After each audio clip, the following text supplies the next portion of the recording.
ऊंचा ऊंचा पहुंच जाता, तब मखदूम पाक की मोहब्बत का दम बढ़ता। बाकरा का मुसलमान गरीब नवाज के आस्थाने पर ख्वाजा की बारगाह में पहुंच जाता, तब उनके नाम की जिक्र की महफिल सजाता। ये बाकरा का मुसलमान पहले बगदाद पहुंच जाता, तब जाकर के उनके नाम का जिक्र करता। ये बाकरा का मुसलमान करबला पहुंच जाता, तब हुसैन नाम का जिक्र की महफिल सजाता। ऐसा नहीं है। आखिर वजह क्या है? वजह यह है दुनिया की चीजें देखने से ताल्लुक रखती हैं और इस्लाम देखने से ताल्लुक नहीं रखता। इस्लाम अपनी हक्कानियत की बुनियाद पर सीने पे घर कर जाता है, सीने पे जगह बना लेता है।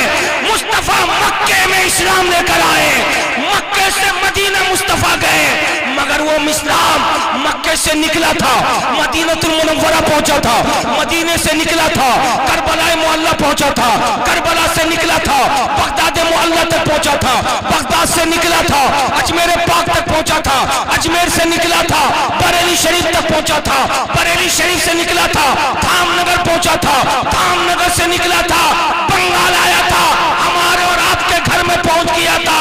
बोलो बोलो, देखा देखी की बात होती तो जब तक हम देख नहीं लेते तब तक कलमा नहीं पढ़ते। मगर इस्लाम तेरी अजमतों को सलाम, इस्लाम तेरी रिफातों को सलाम। इस्लाम दुनिया की ताकत वो होती है जो दूसरों को अपनी तरफ माइल करने के लिए मजबूर करती है, मगर इस्लाम तू ऐसी ताकत है कि दूसरा तेरी तरफ दौड़ता नजर आ रहा है, दौड़ता नजर आ रहा है। जिसको तूने सीने से लगा लिया उसको रसूलुल्लाह ने सीने से लगा लिया।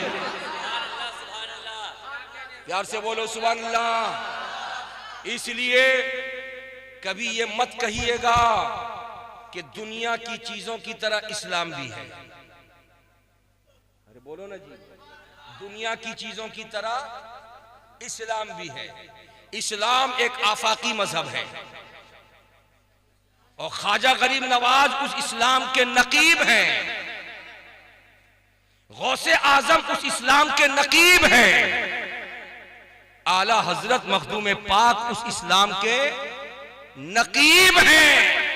इस्लाम एक आफाकी मजहब है और उस आफाकी मजहब को उंगली पे कोई नचाने की अगर कोशिश करेगा खुद वो नाच जाएगा, मगर इस्लाम को नचा नहीं सकेगा। इसलिए कि हमारे बाप दादा भी मुसलमान थे, आज हम भी मुसलमान हैं और इंशाअल्लाह ताला सुबह कयामत तक हमारी नस्लें भी मुसलमान ही बन के रहेंगी। इसलिए कि इस्लाम किसी के कहने से हमारे सीने में नहीं आया।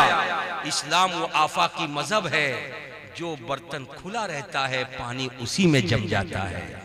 तुम्हारा बर्तन उल्टा पड़ा हुआ था, बारिश होती रही मगर पानी जम नहीं सका। हजरात मुकर्रम, अब मैं आपको जरा सा बताते हुए ये यहाँ ले जाऊं कि वक्त है ना, थोड़ा सा कितना टाइम। हाँ, एक बात तो आप लोग सुने होंगे और बोलते भी होंगे, हसन भाई बोलते भी हैं सब लोग, ख्वाजा ने इस्लाम फैलाया और आला हजरत ने इस्लाम बचाया। बोलिए, ख्वाजा ने इस्लाम फैलाया और आला हजरत ने, ये एक नारा लगाया जाता है। इस नारे में आइए आइए तशरीफ लाइए।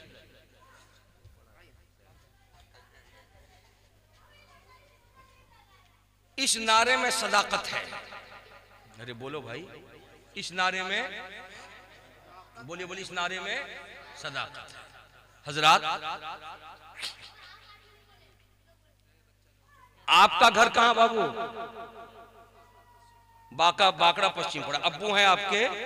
अरे बोलिए, अब्बू ने आपके एक प्यारा सा घर बनाया, 2-4-10 बरस तक वो टाली काम की और अब्बू का इंतकाल हो गया। अल्लाह करे अभी हयात से है तो उनको और उम्र मिल जाए, मैं मिसाल दे रहा हूं। और आपके कितने भाई हैं? 5 भाई। आपके मजले भाई खड़े हुए और खड़े होकर के बारिश के कतरे गिर रहे हों और उसी में भीग करके उन्होंने टाली जाके नहीं लगाई, तो जो कतरे नीचे गिर रहे थे वो कतरे अब रुक गए कि नहीं रुके? अरे बोलिए, बोलिए ना, आखिर ये बात क्यों कही जाती है कि गरीब नवाज ने इस्लाम फैलाया और आला हजरत ने इस्लाम बचाया? सबसे पहले एक सवाल होता, क्या गरीब नवाज से पहले भारत में इस्लाम नहीं आया था? तो आज अच्छी तरह सुन लीजिए, गरीब नवाज से पहले भी भारत में इस्लाम आया। चुनांचा आज भी अयोध्या की धरती पर अंबिया अलैहिमुस्सलातो व तस्लीम के मज़ारात हैं, और खुद मैंने उस बारगाह में हाजिरी दी है जो गोरखपुर के सदर इलाके में आगा शेर खां का मज़ार है। वो गरीब नवाज की आमद से हिंदुस्तान में पहले आए। सारी सी बात है, जो पहले आए अल्लाह वाले, वो इस्लाम लेकर आए, और जब लेकर आए तो गरीब नवाज की तरफ क्यों कहा जाता गरीब नवाज ने फैलाया? वजह है, ये पानी है, खाली ये पानी है, ये जमीन पक्की है, पानी मैंने गिरा दिया, एक जगह पे पानी जम के है, लेकिन हवा के झोंके आए, और जैसे झोंके आके जमे हुए पानी से लगे, अब पानी वहां से हिलता हुआ बहने लगा। जब बहने लगा तो कुछ कतरे पश्चिम की तरफ भागे, कुछ उत्तर की तरफ भागे, कुछ पूरब की तरफ भागे, कुछ दक्षिण की तरफ भागे, और जब भागे 1 घंटे के बाद देखा गया कि जो 3 या 4 इंच की जगह पे पानी जमा हुआ था, वो हवा के झोंकों से वो अब 25-30 इंच जमीन को भिगा चुकी है। झूम के बोलिए ना, अगर इस मिसाल को समझ लिया है तो मुझे कह लेने दो, बिलाशुबा हिंदुस्तान में इस्लाम आया था गरीब नवाज से पहले। जो बुजुर्गाने दीन लेकर आए थे, इस्लाम आया था, लेकिन वो इस्लाम हिंदुस्तान में आया तो था मगर फैला नहीं था। मेरे रसूल ने, जब सरकार उस्मान हारूनी ने नबी अलैहिस्सलाम के मज़ार मुक़द्दस के सामने गरीब नवाज को खड़ा करके अर्ज किया था, या रसूल अल्लाह, बेटे मोइनुद्दीन को मैंने तैयार कर दिया है, दुनिया का कौन सा इलाका इसके जिम्मे लगाना है? तो सरकार अलैहिस्सलाम की कब्र अनवर से मेरे ख्वाजा के लिए जो बशारत थी वो यही थी कि मोइनुद्दीन हिंदुस्तान चले जाओ। गोया के मेरे रसूल जानते थे पानी वहां पे जमा हुआ है, हवा के झोंके बन के चले जाओ। जब तुम चले जाओगे तो पूरे भारत में इस्लाम फैलता नजर आएगा, फैलता नजर आएगा। इसीलिए मैं कहता हूं, मेरे ख्वाजा लाहौर से दिल्ली, दिल्ली से अजमेर गए, बंगाल पर ख्वाजा नहीं आए, बंगाल में इस्लाम आज नजर आ रहा है। बिहार ख्वाजा नहीं गए, बिहार में इस्लाम नजर आ रहा है। यूपी ख्वाजा नहीं आए, यूपी में इस्लाम नजर आ रहा है। उड़ीसा ख्वाजा नहीं आए, इस्लाम उड़ीसा में नजर आ रहा है। आसाम ख्वाजा नहीं आए, आसाम में इस्लाम नजर आ रहा है। बोलो बोलो, महाराष्ट्र में ख्वाजा नहीं गए, लेकिन महाराष्ट्र में इस्लाम नजर आ रहा है। तमिलनाडु इस ख्वाजा नहीं गए, तमिलनाडु में इस्लाम नजर आ रहा है। आखिर वजह क्या है? वजह यही है, इस्लाम तो आ चुका था, लेकिन नूरानी झोंकों की शक्ल में गरीब नवाज जब तशरीफ लाए तो अजमेर की धरती पर, चूंकि वो पूरे हिंदुस्तान का बीचों बीच का हिस्सा था, गरीब नवाज जब वहां आ गए, अब इस्लाम फैला, इस्लाम फैला, फैलता चला गया, फैलता चला गया। बंगाल वालों, मेरी बात को यूं ही जाने मत देना। इस्लाम जब फैला था, जितना हिस्सा बिहार को मिलना था मिल गया, जितना हिस्सा यूपी को मिलना था मिल गया, जितना हिस्सा आसाम को मिलना था मिल गया, जितना हिस्सा तमिलनाडु को मिलना था मिल गया, जितना हिस्सा उड़ीसा को मिलना था मिल गया। लेकिन बंगाल वालों, तुम्हारी किस्मत कितनी अच्छी है, किसी को 9%, किसी को 12%, किसी को 14%, मगर बंगाल वालों तुमको 33% इस्लाम मिला।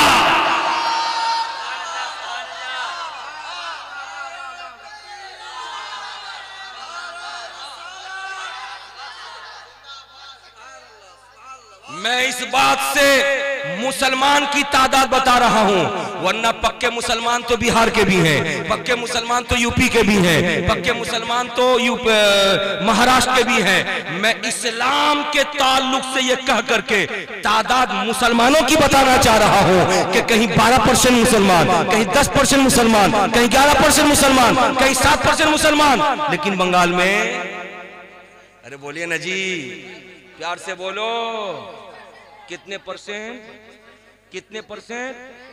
33% मुसलमान। अल्हम्दुलिल्लाह ये गरीब नवाज की निगाह इनायत का असर है जो बंगाल में आज इतनी अच्छी तादाद में मुसलमान नजर आ रहे हैं।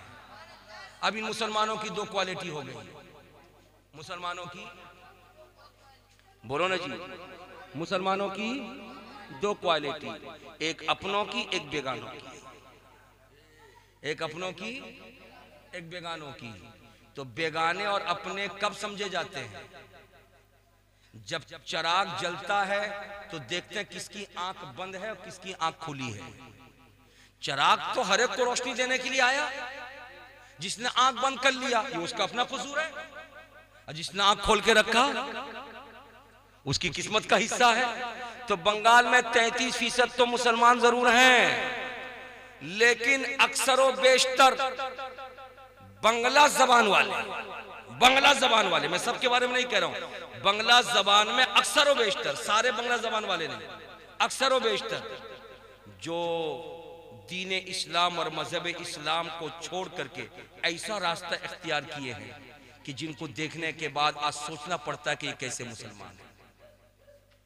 इन्हीं को देखकर मेरे ख्वाजा तड़पे थे, इन्हीं को देखकर मेरे ख्वाजा तड़पे थे, अपनी कब्र में तड़पे थे, सरकार मखदूम अपनी कब्र में तड़पे थे, सरकार कुतुबुद्दीन अपनी कब्र में तड़पे थे, सरकार निजामुद्दीन महबूब इलाही अपनी कब्र में तड़पे थे। वरना मैं जानता हूं आज से 100 बरस पहले, चाहे वो बांग्ला जबान वाला हो या उर्दू जबान वाला हो, वो ओडिया जबान वाला हो या संस्कृत जबान वाला हो, हर एक की जबान पे या नबी सलाम अलैका तराना रहता था, हर एक के दरवाजे पर मिलाद शरीफ हुआ करती थी, हर एक को नबी पाक का नाम सुन करके अंगूठा चूमने का मौका मिलता था, बात बात पे नबी का जब जिक्र आता था तो दुरूद पढ़ते थे, मुस्तफा जाने रहमत को जिंदा वो जावेद तस्लीम करते थे। किसी भी जबान वालों के यहाँ चले जाओ, उनके यहाँ मिलाद की महफिल सजाई जाती थी, किसी भी जबान वालों के यहाँ चले जाओ या नबी सलाम अलैका तराना गाया जाता था। लेकिन 100 साल